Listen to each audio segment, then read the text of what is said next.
everyone, my name is Sydney and welcome back to my channel. I'm in the middle of editing my CycleBar for a month part 2 video right now, and while we're on the subject of it, a lot of y'all had asked in an Instagram poll that I did if I could also make a video about healthier food options for picky eaters, because if you know me, I'm one of the pickiest eaters alive. It's kind of embarrassing. As I was going through CycleBar this month and working out more, my body was naturally craving food, yes, but when I would stuff my face full of food that wasn't good for me, like fast food or pizza or stuff like that, my body would react negatively. I had to learn to eat a little bit better. I'm not here to tell you to eat kale because none of us want to eat kale. Let's be real about that. I'm just going to give you a list of foods that, you know, they're not super healthy, but they're not super fat. Like, they're a nice middle ground. I'm not here to tell you to get on a strict diet. I do not believe in diets. I am not a diet person. Don't push yourself too hard. Just start with the building blocks. And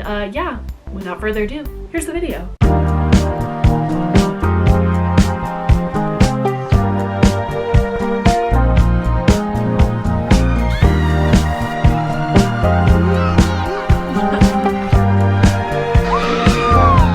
The first fact that I learned while trying to eat healthier was that sugar will be the death of you. A lot of people focus on the fact that carbs are going to kill your diet or your goals to lose weight. It is sugar that will take you out. I'm not going to say cut out sugar altogether because we do need sugar as part of our energy supply. Again, I also should have a precursor. I'm not a nutritionist. I'm not a professional advocate about this sort of thing. This is just something that worked for me. Maybe it can work for you. I'm not sure, but this is just a trial and error process that I found for myself. I suggest keeping natural sugars in your supply. Do not do artificial sugars. So what I mean by that, my guilty pleasure snack, pink Starbursts. My boyfriend is the sweetest guy on earth, and for Valentine's Day, he literally got me like a 3-pound bag of pink Starbursts only. That is artificial sugar.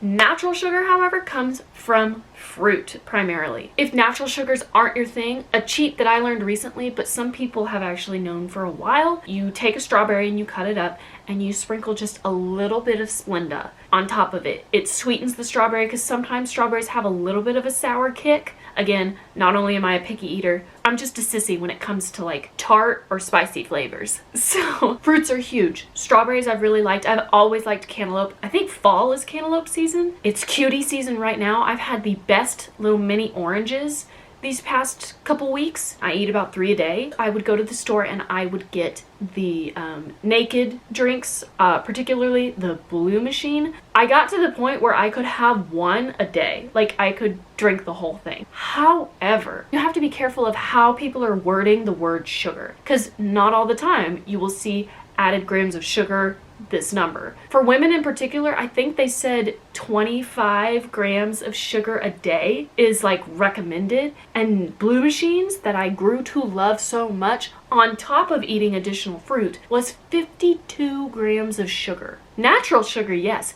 but sugar. But yes, fruits, apples, bananas, strawberries, cuties, cantaloupe, watermelon sugar high. My next holy grail when I was eating healthier was rice. I love rice, any kind of rice. I found like a chicken teriyaki rice. Fried rice is not as good, but again, portion control, especially if you intermix veggies within your rice. My favorite rice though is chicken and broccoli rice, and I swear to you, I could eat a whole pack. And depending on the portion size, it's only 320 calories. I'm not a big calorie counter. I don't watch. If it looks healthier, I will eat it. Could not recommend the chicken and broccoli rice, more than enough. Also, they just have chicken rice without the broccoli. That's good too. Okay, my main substitution was, instead of fast food or instead of pizza, I would substitute it for lean meats. Something my mom would always cook for us is flank steak. It's like the leanest steak cut. Any type of chicken, rotisserie chicken is so good. I love rotisserie chicken. Ham is also a lean meat. I could eat ham out of the box.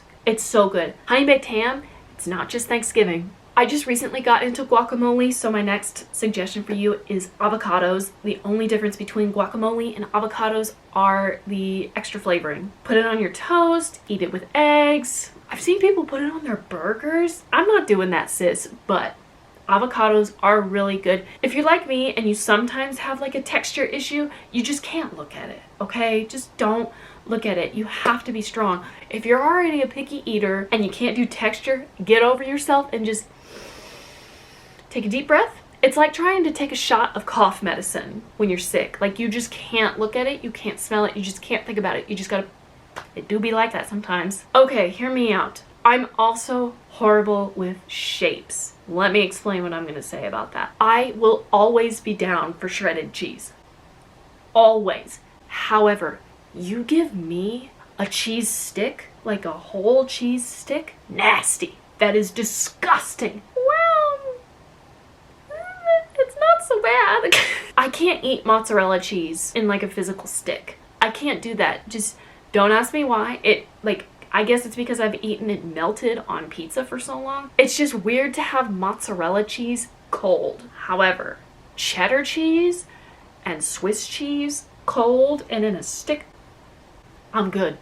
It's so good. It was just something I had to come to terms with, and I finally just gave it a go, and it's good. The two vegetables that I am willing to compromise myself to are carrots and corn. You see, the sorority I'm affiliated with, Art Philanthropy is Service for Sight, and I read that carrots help you see better. Can I get some community service hours for that? Yeah, I basically eat carrots because I'm a sorority girl. Is that weird? Over quarantine, my family has had corn on the cob so many times, and I'm not complaining. Besides the fact that I actually have to floss for once in my life after I eat corn on the cob, corn is spectacular.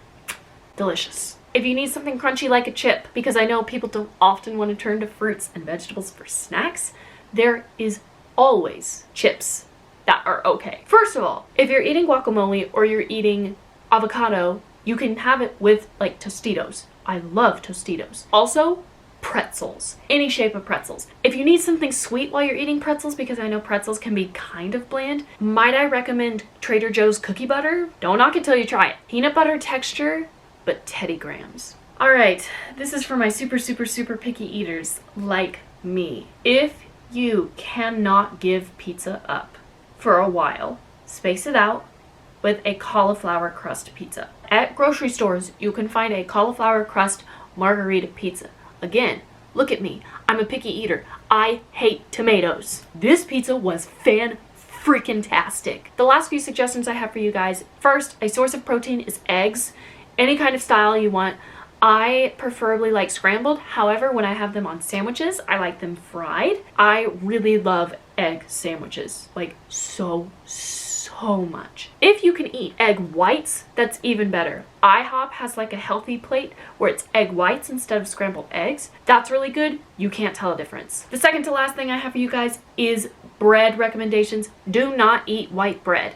Especially if you're like me and you bloat really bad, white bread will be your downfall. I prefer not too many seeds. Wheat bread is really good. And it's just bread, honestly. Like, I will tell you what though, my kryptonite, personally with bread, Sister Schubert rolls. Please tell me you know what I'm talking about, because I cannot go a holiday without Sister Schubert rolls. And the last suggestion I have for you guys, which you probably won't like to hear, but I'm gonna say it anyways, is water. Carbonated drinks are tasty and all. Well, maybe for you. I don't like carbonated drinks, but water is going to be what sustains your system. Water is what, 70% of your body? Water is what you run on. Water is at least 70% of the globe, not including yourself. Water makes up so many essential things about you and about the world. I highly suggest that you learn to drink water more often. I've gotten to a point where I could literally chug water all day. However, if you don't like water, there are always good like natural water flavorings that you can use for low calorie. That's always better than turning to a drink that could literally clean your toilet. If you know, you know. I think that's all I have for you guys. Thank you so much for watching this video. If you like it, give it a thumbs up and subscribe down below so I can make more videos for more people who watch. I hope this video helped you in some way and that maybe you'll start switching some things out, because once the world reopens and we'll be more active again, it's a huge thing that we all feel good, especially when we're trying to fight this illness that's out in the world. Take care of yourselves, you guys. Put yourself at top priority right now. Once more, my name is Sydney. I make new videos whenever I can. And until next time, bye you guys.